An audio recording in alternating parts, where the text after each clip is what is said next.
नमस्कार साथियों, शुरू करें। नमस्कार साथियों, जब संकट का दौर आता है किसी व्यक्ति पर, किसी परिवार पर, किसी समाज पर, किसी देश पर, तो अपने पराये की और निडर और कायर की पहचान हो जाती है। अभी 22 अप्रैल को देश पर एक संकट का समय आया। पूरा देश दहल गया किस तरह से 26 निर्दोष सैलानी टूरिस्ट आतंकियों के हाथ मारे गए पहलगाम में। और देश एक आवाज में बोल रहा था, मांग कर रहा था देश के प्रधानमंत्री से, देश के रहनुमा से, कि आप आतंकवाद के खिलाफ जो कदम उठाने हैं उठाइए। एक जिम्मेदार विपक्ष की हैसियत से कांग्रेस पार्टी ने 22 अप्रैल की रात को ही तुरंत एक स्टेटमेंट जारी किया और संकट की इस घड़ी में सरकार से कहा कि हम आप जो निर्णय लेंगे उसके साथ खड़े होंगे। नेता प्रतिपक्ष श्री राहुल गांधी विदेश यात्रा को बीच में ही छोड़कर लौटे। कांग्रेस अध्यक्ष श्री मल्लिकार्जुन खड़गे ने आग्रह किया सरकार से कि आप ऑल पार्टी मीटिंग बुलाइए, और उस बैठक में हमने बिना किसी किंतु परंतु के सरकार को कहा, आप जो कदम उठाएंगे हम आपके साथ रहेंगे। एक आवाज में बोलेंगे, और एक आवाज में बोला। तुरंत हमने कांग्रेस कार्य समिति की बैठक भी बुलाई और उसमें भी यही प्रस्ताव पारित किया कि हम अपने सैन्य बलों का मनोबल बढ़ाने के लिए राजनीतिक रूप से एक आवाज में बात करेंगे। राहुल जी पहलगाम के पीड़ितों से मिलने गए, अस्पताल में गए, वहां के अलग अलग भिन्न भिन्न स्टेक होल्डर्स से मिले, वो पोनी एसोसिएशन हो, अलग अलग एसोसिएशन से वो वहां मिले। और जो भारत के सिविलियंस पर पाकिस्तान की कायराना फायरिंग पुंछ में हुई, राहुल जी वहां भी गए अभी 3 दिन पहले, और उनकी सुध ली, उनकी तकलीफों को साझा किया देश के साथ। लेकिन ये सब तो जो हम कर रहे थे आपके सामने है, और हम बार बार आपसे बात भी करते रहे, दिन में 2 बार भी करते रहे, क्योंकि संकट का एक दौर है। जो पीड़ादायक बात है, जो शर्मनाक बात है, वो क्या है कि एक तरफ कांग्रेस पार्टी, पूरा देश, पूरा विपक्ष देश हित में डटा हुआ है आज तक, लेकिन 22 तारीख अप्रैल की रात से आज तक भाजपा की जो ओछे दर्जे की राजनीति, बहुत निम्न स्तर की राजनीति, उसमें कहीं कोई रोक टोक नहीं थी। वो रुके नहीं, वो उसी निम्न स्तर पे लगे रहे, अभी भी लगे हुए हैं। और अपना जो विभाजनकारी उनका एजेंडा है, एक तरह से माफ कीजिएगा, उन्होंने आपदा में अवसर ढूंढा। पूरे देश में आवाज उठ रही थी कि पाकिस्तान को जवाब दिया जाए, आतंकियों के खिलाफ कदम उठाए जाएं। भाजपा के लोग कश्मीर के छात्र छात्राओं के साथ दुर्व्यवहार कर रहे थे। देश की जो अकलियत है, माइनॉरिटी है, मुसलमान है, उनके साथ दुर्व्यवहार कर रहे थे। सोशल मीडिया पर क्या कर रहे थे आपके सामने, आपदा में अवसर इसीलिए कहता हूं। और जो आधिकारिक सोशल मीडिया हैंडल्स हैं, उसमें एक धार्मिक उन्माद फैलाने की चेष्टा की गई। मतलब आप देखिए, एक सत्ताधारी दल का स्तर देखिए कि जहां देश दहला हुआ है, देश उम्मीद कर रहा है कि भाई आप इन सब भेदभाव से ऊपर उठकर जवाब देंगे पाकिस्तान को, आप उसी स्तर में और ज्यादा दलदल में घुस रहे थे। आपने वो काम किया जो शायद जिन्ना चाहते थे, जो लश्कर तैयबा चाहता है, जो जैश चाहता है, जो पाकिस्तान चाहता है। आपने वही उन्हीं की भाषा में बात की, आपने वही विचारधारा दिखाई, आपने वही मानसिकता दिखाई। ये पीड़ा इस देश को हमेशा रहेगी, ये पीड़ा हम सब के मन में हमेशा रहेगी, और ये सवाल आने वाली कई दशकों तक, शतकों तक पूछा जाएगा कि जब देश पर आपदा आई तो कौन क्या कर रहा था। राहुल गांधी क्या कर रहे थे, मल्लिकार्जुन खड़गे जी क्या कर रहे थे, और नरेंद्र मोदी क्या कर रहे थे। वो क्या कर रहे थे उसका तो जिक्र करना भी मुझे लगता है इस गंभीर विषय पर उनका जिक्र करना मुझे लगता है बहुत मजाकिया हो जाएगा, और ये मजाकिया विषय है नहीं। जिस तरह से वो कभी प्रेम चोपड़ा की तरह, कभी परेश रावल की तरह डायलॉग्स दे रहे हैं, साहब जा जाकर ये सिंदूर है, इसमें रगों में मांग क्या है, खून है, गर्म है, ठंडा है, और गोली खाओ, रोटी खाओ। ये प्रधानमंत्री है, ये प्रधानमंत्री है देश के। आज तक हमें जवाब नहीं मिला कि 2023 में पुंछ में जो आतंकियों ने किया, 2 अक्टूबर 2024 में गांधरबल में जो किया, गुलमर्ग में अक्टूबर 2024 में जो किया, पहलगांव में अप्रैल 2025 में जो किया, उन आतंकियों का क्या हुआ, वो कहां है? आज तक जवाब नहीं मिला कि सीजफायर किन शर्तों पर हुआ। आज तक जवाब नहीं मिला हाफिज सईद, अजहर मसूद बच के कैसे निकल गए। क्या सीजफायर की शर्तों में इन्हें वापस लाना है या नहीं है? कोई जवाब नहीं। जवाब मांगो, सवाल पूछो तो ये डायलॉग आते हैं आपके। पिक्चरें हम सबने देखी है साहब, हमारा सारा बचपन पिक्चरें देखकर गुजरा है, लेकिन गंभीर विषयों पे गंभीर चर्चा होनी चाहिए या पिक्चरों के डायलॉग होने चाहिए? पूरी विदेश नीति ट्रोल्स को आउटसोर्स कर दी, पूरी सुरक्षा नीति ट्रोल्स को आउटसोर्स कर दी, पूरी आंतरिक नीतियां जो हैं, राजनीति जो है, राजनीतिक विमर्श जो है, ट्रोल्स को आउटसोर्स कर दिया। ये उसका नतीजा है। नतीजा मैं आपको बताता हूं क्या हुआ पिछले 10 घंटों में। क्या हुआ विदेश नीति का मैं आपको एक ज्वलंत उदाहरण देता हूं। कुवैत ने पाकिस्तान से वीजा की रेस्ट्रिक्शंस, जो रोक थी, वो हटा दी। ये अभी कल हुआ है। कुवैत में जो लेबर फोर्स है 21% भारत का है। यह भारत की विदेश नीति है कि अब चूंकि अमेरिकी राष्ट्रपति डोनाल्ड ट्रंप ने पाकिस्तान और हिंदुस्तान को हाइफनेट कर दिया, एक कर दिया, और हमारे यहां से चू नहीं निकली, न प्रेम चोपड़ा बोला, न परेश रावल बोला, तो उसकी यह हालत हो गई कि कुवैत अब भारत और पाकिस्तान को एक दृष्टि से देखने लग गया। जो रेस्ट्रिक्शन थी वीजा पाकिस्तानियों पर कुवैत से, वो हट गई, और पाकिस्तान और कुवैत अब लेबर ट्रीटी साइन करने वाला है। यह भी आप सुन लीजिए, यह है आपकी विदेश नीति का नतीजा। एक और उदाहरण देता हूं, यह अभी पहलगांव के बाद ही हुआ है। UAE, United Arab Emirates, Pakistan और भारत की हाइफनेशन का नतीजा देखिए कि 5 साल का वीजा की अनुमति पाकिस्तान को भी दे दी।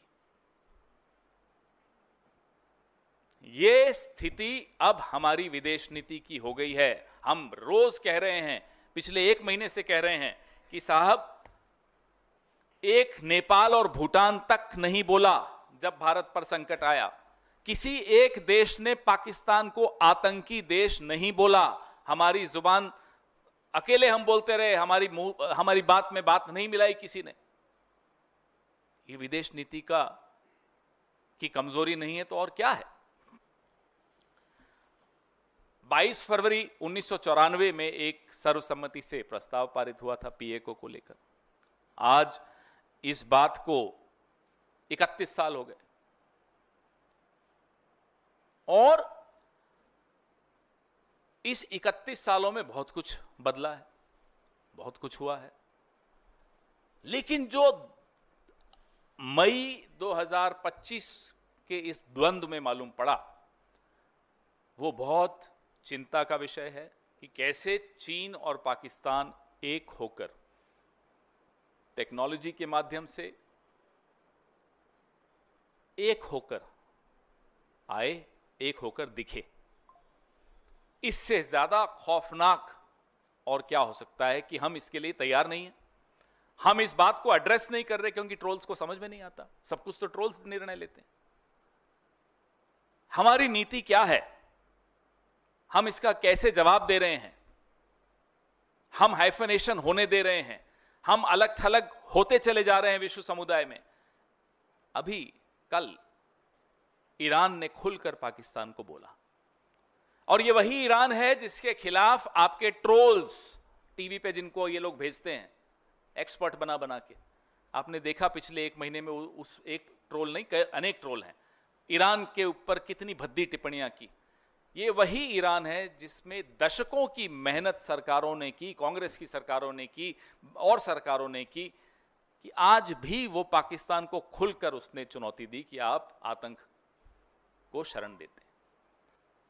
और कोई न नेपाल न भूटान, छोड़ दीजिए, कोई नहीं आया। तो ये सब बहुत गंभीर विषय हैं जिनको मुझे नहीं लगता कि सरकार बहुत गंभीरता से इसको एड्रेस कर रही है। जब समझ में आ गया कि जो विध्वंसकारी विदेश नीति है और हम अलग थलग हो गए, तो एक ऑल पार्टी डेलीगेशन की बात हुई। उसमें जो विवाद पैदा किया गया वो आपने देखा, हमने नाम भेजे, जो हुआ चलिए वो तो हो गया। अब वहां भी कुछ लोग टूरिस्ट अट्रैक्शन स्पॉट्स में जा रहे हैं, दिख रहा है, लोग ट्वीट भी कर रहे हैं, एमपी दिखता है, अलग अलग बैठकें कर रहे हैं, डायस्पोरा से कर रहे हैं, लेकिन वहां भी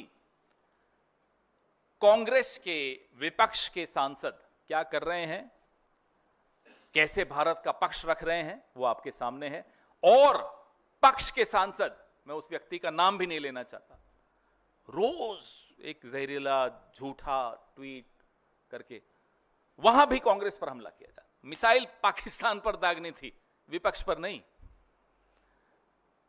और विपक्ष की बात कर रहा हूं मैं, सिर्फ कांग्रेस की नहीं, हमारे विपक्ष के और भी साथी जो वहां गए हैं डेलीगेशंस में, बहुत कायदे से, बहुत मजबूती से, they are very effective, more effective than I am afraid the government also, in putting forward, in protecting the interests of India. A clear comparison between what the MPs of BJP are doing and what the MPs of the opposition are doing. There should be a clear comparison between what the BJP and its supporters did in the last 1 month and what the opposition did, how they conducted themselves. I think this is very important as a lesson for posterity also, the difference between the two. बात कर रहे हैं साहब, कराची पर जा रहे हैं, इस्लामाबाद में हमला हो रहा है, कराची बेकरी पे हमला कर रहे थे, और वो भी किसी बेचारे ऐसे शख्स की थी। ऐसे ये तभी मैं कहता हूं सारी नीतियां इन्होंने ट्रोल्स को दे दी। ये सरकार अब ट्रोल्स चला रहे हैं। आप सबको चिंता में नींद नहीं आनी चाहिए जब ये बात आपको समझ में आ जाएगी तो। This government is being run by trolls, inspired by trolls, operated by trolls, and the results are for everyone to see. When the Prime Minister talks in the language of a troll, so आप बताइए, चिंता नहीं है तो कैसे होगा काम, कैसे चलेगा, अब कैसे जवाब मिलेंगे, कैसे आने वाली चुनौतियां जो अप्रैल और मई 2025 में जो चुनौतियां समझ में आई, हमें, आपको, विशेषज्ञों को, सबको समझ में आई, उन चुनौतियों का क्या होगा, ये सब जवाब हमें चाहिए। और ये जवाब तभी मिल सकते हैं जब गंभीरता से, बिना ट्रोल्स से प्रेरित होकर बात हो, विशेषज्ञों से बात हो, सरकार को समझ में आए कि साहब यहां हमारी कमजोरी रही है विदेश नीति की, और जिनसे सीखना है उनको आप ट्रोल कर रहे हो। इंदिरा जी को ट्रोल कर लेते हैं साहब, इंदिरा जी को कोई ट्रोल कर सकता है? पाकिस्तान के मामले में आपने देखा उन्होंने क्या किया, भूगोल बदल दिया, और ये चले उनको ट्रोल करने। तो ऐसे लोग जो सरकार में बैठे हैं, मुझे नहीं लगता कि उनसे हमें कोई उत्तर मिल सकते हैं। वो इन चुनौतियों का सामना भी कर सकते हैं, क्योंकि संकट की घड़ी में उनका परीक्षा हुई उनकी, और उस परीक्षा में, माफ कीजिएगा, ये सरकार फेल हुई। आपके सवाल।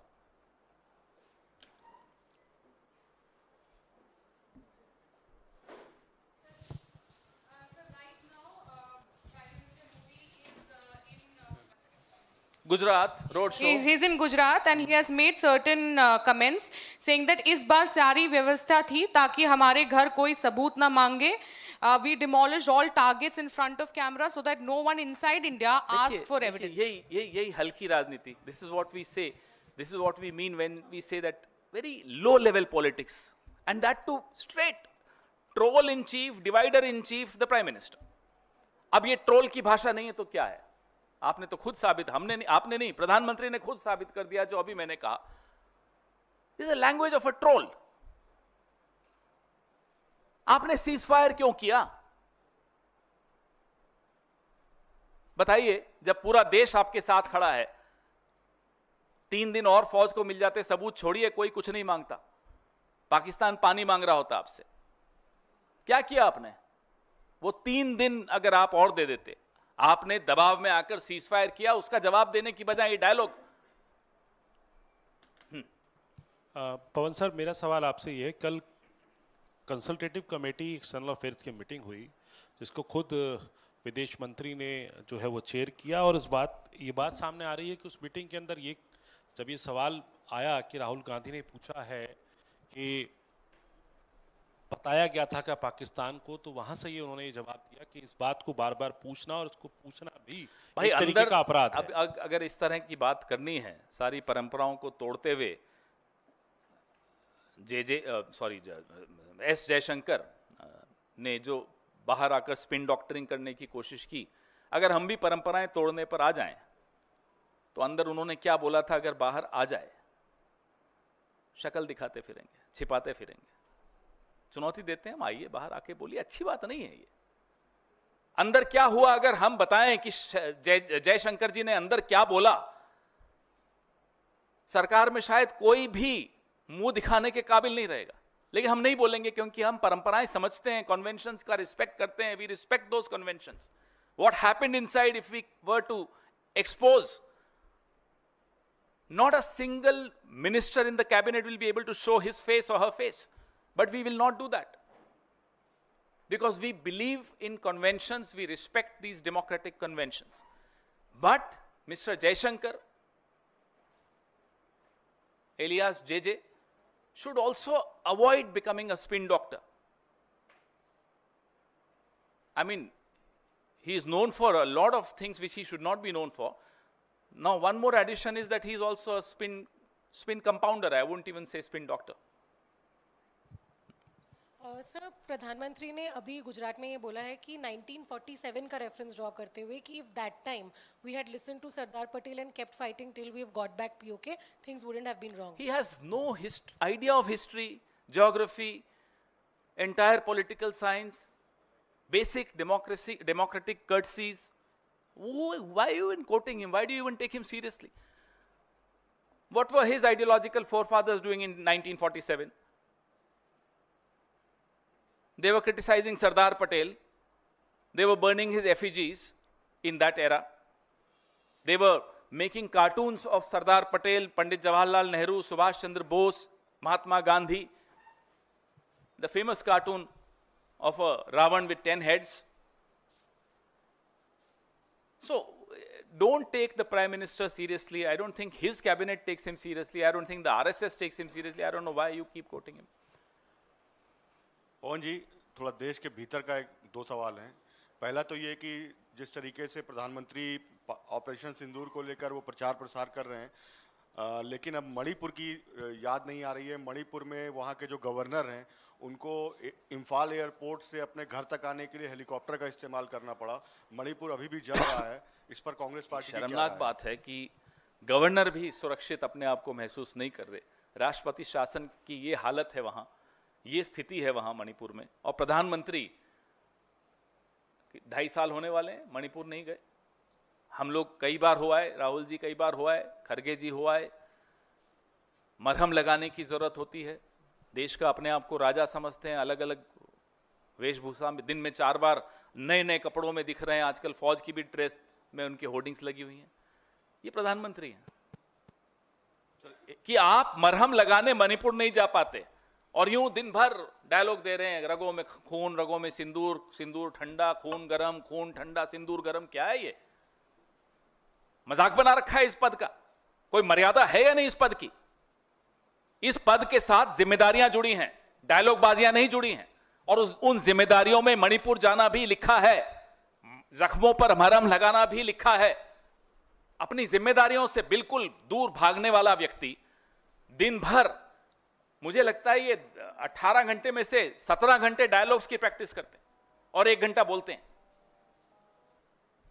सर, एक और सवाल है सर। चौथी अर्थव्यवस्था भारत बन चुका है, ये कल नीति आयोग के सीईओ ने बयान दिया। उसके बाद तमाम मंत्रियों ने इसको एक उपलब्धि के तौर पर बताया मोदी सरकार के, और उसके बाद अब सफाई आई है कि हम नवंबर दिसंबर तक चौथी अर्थव्यवस्था बनेंगे। अब पहले से ही तारीफ करनी शुरू कर दी। ये हालत है इनकी। डेडलाइन 2047 की हर चीज के लिए कर चुके थे, फिर ये नया आंकड़ा लेकर आए, या अब हम जापान से आगे बढ़ गए। फिर याद आया कि नहीं अभी बढ़े नहीं है। और नीति आयोग में कल एक बड़ी और रोचक बात हुई परसों। नीति आयोग ने कहा सबको कि भाई तुर्की का मॉडल अडॉप्ट करना चाहिए। ये टर्की का मॉडल अडॉप्ट करने के लिए कहा जा रहा है नीति आयोग की रिपोर्ट में। आपने नहीं देखा? देखिए ना, मैं पढ़ता हूं आपको। NITI Aayog report published on Monday has mentioned Turkey as one of the nations from which India should adopt global best practices to address and bridge the skill gaps in the country's medium enterprises. Skill gaps को ठीक करने के लिए नीति आयोग कहता है कि Turkey का model adopt कीजिए। ये जो मैं कहता हूं आपको, नीतियां सारी ट्रोल्स के हाथ में दे दी। नीति आयोग को बेचारे को पता नहीं चला कि ट्रोल्स क्या कर रहे हैं। ये स्थिति है। और नीति आयोग को छोड़िए, जब पूरी सरकार के लेफ्ट हाथ को नहीं मालूम कि राइट हाथ क्या कर रहा है, तो यही होगा ना। जापान से आगे बढ़ गए जी, अभी दो चार महीने दे दो, अमेरिका से आगे बढ़ते हुए दिखा देंगे और हमारे ट्रोल्स मान भी जाएंगे, जय जयकार भी हो जाएगी। मोदी जी फिर नई कोई वेशभूषा में आएंगे और निकल पड़ेंगे, साहब ये भी हासिल कर लिया, मेरी रगों में व्यापार है, मेरी रगों में एक इस वाली रग में व्यापार है, इस वाली में सिंदूर है। पवन जी, सर, यूपी सरकार ने फैसला किया है कि अब जो भी शादी यूपी में होगी उसमें सिंदूर दान गिफ्ट किया जाएगा। वहीं आपके यूपी के अध्यक्ष कहते हैं, इन सवालों पे क्या जवाब दें भाई? पहलगाम के में जो सिंदूर उजड़े हैं, क्या उन आतंकियों को आप लेकर आए हो? क्या सीजफायर में वो आतंकियों को लाने की शर्त रखी है? प्रधानमंत्री तो वहां गए भी नहीं, वह छोड़ दीजिए। ये सिर्फ जो एक ड्रामा वाली कंपनी हो ना, वैसे सरकार चल रही है। कोई डायलॉग देता है, कोई नए नए शिगुफे छोड़ता है, लोगों को, दर्शकों को कैसे मनोरंजन मिलता रहे, तालियां बटोरते रहें। ये एक ड्रामा कंपनी है, सरकार नहीं है। पवन ठीक है, सर, अध्यक्ष आपके कहते हाँ जी। Sir, as Congress party has decided to hold the Jai Hind Sabha tomorrow, there is going to be a Sabha in Delhi as well. Now the question which the BJP is raising, that on one side Prime Minister is giving a stern message to Pakistan, but on the other side it is the Congress party which is basically doubting our armed forces. How do you say? What is this?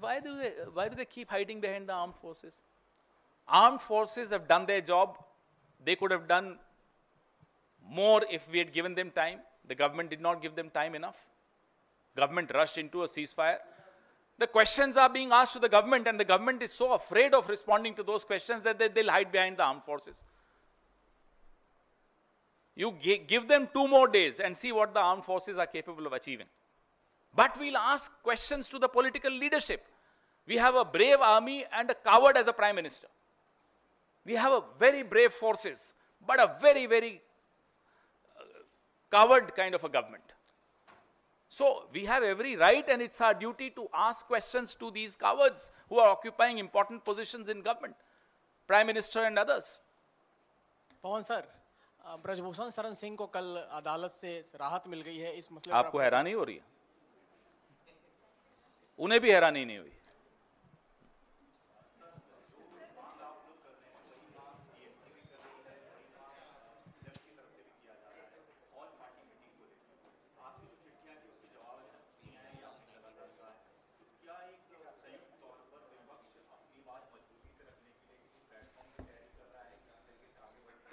देखिए, हम लगातार प्रधानमंत्री से आग्रह करते आए कि आप आइए ऑल पार्टी मीटिंग्स में। प्रधानमंत्री उसका जवाब तक नहीं दिए।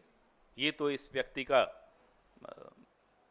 नैतिक बल है कि विपक्ष की चिट्ठी तक का जवाब नहीं दे सकता। हम यह भी कहते आए कि आप एक स्पेशल सेशन ऑफ पार्लियामेंट, विशेष सत्र बुलाइए संसद का, उसका भी जवाब नहीं आया। और ऐसे व्यक्ति से किस भाषा में कौन कैसे बात करे, अब उसमें रुचि भी देश की खत्म हो गई है। क्योंकि इन्हें तो जो अपनी राग अलापनी है, वो टोपी लगा के और चले जा रहे हैं फौज की तरह। तो ये उसी में है। मैं आपको कहा ना, ये सरकार नहीं है, this is like a drama company. And the lead actor who is not even a popular actor anymore is mister Narendra Modi. Pawan ji, BJP के राष्ट्रीय अध्यक्ष 7 और 8 जून को पीसी करेंगे और उसमें संकल्प से सिद्धि अभियान की शुरुआत की बात कही जाएगी। संकल्प से सिद्धि जो अभियान है, इसमें ऑपरेशन सिंदूर का भी जिक्र किया जाएगा और बताया जाएगा किस तरह से इसमें बीजेपी ने सिद्धि हासिल की है। ये करें तो कुछ गलत नहीं। ये ऑपरेशन सिंदूर का सहारा लेकर पूरे देश में प्रचार करते रहे, ये इस सवालों के जवाब दिए बगैर कि पहलगाम में हुआ कैसे ये हादसा, पहलगाम की विधवाओं के साथ न्याय हुआ या नहीं हुआ, सीज फायर क्यों हुआ, अमेरिका क्यों बीच में पड़ा, अमेरिका और भारत पाकिस्तान और भारत का हाइफनेशन कैसे हुआ, क्यों हमारी विदेश नीति फेल हुई, तमाम सवालों का जवाब नहीं देंगे। अगर सवाल पूछ लिए तो अरे साहब आप तो पाकिस्तान की भाषा बोल रहे हो, और आप कूच कर रहे हैं सड़कों पर, प्रचार कर रहे हैं ऑपरेशन सिंदूर में ये हासिल किया, ये हासिल किया। हम तो सिर्फ ये कह रहे हैं कि पहलगाम की विधवाओं के लिए न्याय हासिल किया या नहीं किया, सीज फायर में आतंकियों को वापस हमें सुपुर्द किया जाएगा, ये हासिल किया या नहीं किया। जो नुकसान हुआ है वो आपके सामने है, हाइफनेशन आपके सामने है, कश्मीर पे मध्यस्थता आपके सामने दिख रही है, सुनाई दे रही है। ट्रंप रोज बोल रहा है लेकिन जवाब यहां से नहीं जा रहा है। ये आंखें, लाल आंखें दिखाएंगे सिर्फ विपक्ष को, और विपक्ष भी नहीं डरता है इनकी लाल आंखों से। दिखाते रहो, जहां दिखानी है वहां दिखाओगे नहीं। आज पूरा देश को ये समझ में आ रहा है 19 जून 2020 को जो क्लीन चिट चीन को दी थी उसका खामियाजा कितना भारी है। I am sorry but nobody, no country in the world is taking you seriously because of your acts of omission and commission, because of your failed foreign policy, because of the clean chit that you gave to China 19 June 2020. तो ऐसे व्यक्ति ये drama ही कर सकते हैं, करने दीजिए ना। सर इधर सर, गांधीनगर में प्रधानमंत्री ने बोला है कि हम 11 नंबर की इकोनॉमी से 4 नंबर की इकोनॉमी पर पहुंच गए हैं। अब अभी उनको बोलो ना, अभी तो अखबार तो पढ़ लें, अभी तो ब्रेकिंग न्यूज़ है 5 पे ही हो, कल 3 पे थे, वो कोई बोला 5वें पे हैं अभी, अब वो कह रहे हैं 4थे पे आ गए। बताइए भाई कहाँ हैं? बहुत बढ़िया साहब। पवन सर, इस तरह सर बधाई हो आपको। पवन सर, आप लोग विशेष सत्र की मांग कर रहे हैं सर। अरे जब जरूरत थी तब आपके साथ कौन खड़ा था? कोई एक देश बताइए जिसने कहा कि पाकिस्तान टेररिस्ट को सपोर्ट करता है, उनका उपयोग पड़ोसी देश भारत के खिलाफ करता है। कोई एक देश बताइए। FATF की ग्रे लिस्ट में पाकिस्तान है या नहीं है, हमें बताइए, क्यों हटा? फाइनेंशियल एक्शन टास्क फोर्स में क्या हुआ? आप पाकिस्तान को अलग थलग करने की जगह अपने आप को अलग थलग कर रहे हो, यह चिंता का विषय है। पवन सर, आप लोग विशेष सत्र की मांग कर रहे हैं, TMC का भी साथ मिला। आज TMC के सांसद सेंट्रल हॉल में अभी बैठक कर रहे हैं इस मुद्दे की मांग को लेकर, तो आपको लगता है कि अब सरकार मानेगी? ये सरकार, जब ऐसा दौर था कि हम सब उनके साथ खड़े होने को तैयार थे, खड़े थे, तब नहीं मानी। आपको पहले भी इसी मंच से उदाहरण दिया था 1962 का, जब नेहरू जी से अटल जी ने मांग की थी विशेष सत्र की बीच युद्ध के, तब अटल जी की बात को माना था नेहरू जी ने और संसद का विशेष सत्र करवाया था। लेकिन वो नेहरू जी थे, ये तो उनकी पांव की धूल के बराबर नहीं है, तो ये थोड़े मानेंगे।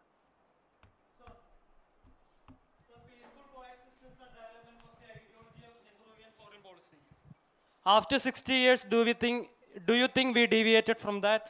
Also, do you think the ruling party tries to undermine the ideology put forth by Nehru for their own gain? I am asking this question since it is the 60th anniversary of Jawaharlal Nehru. It's the death anniversary of Jawaharlal Nehru ji, and it's a very valid question that you asked. They are trying to undermine Jawaharlal Nehru ji because they cannot match, even from a long, huge distance, they cannot match even the shadow of Jawaharlal Nehru ji. And that hurts them a lot. To become Jawaharlal Nehru, you have to live a life of Jawaharlal Nehru, a life of giving up all the prosperity that he was born in. He adopted a life of hardships. he understood India as a man in love with India. And only a man in love with his motherland can understand India the way Jawaharlal Nehru understood India. So there is no comparison.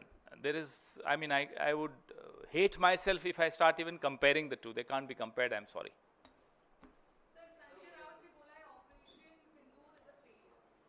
देखिए, अब उनसे पूछिए, उनका सवाल मैं जवाब कैसे दूंगा? आप बोलेंगे तो उनको बुलाने की कोशिश करते हैं, अब मुश्किल होगा इस पार्टी के लिए. Thank you.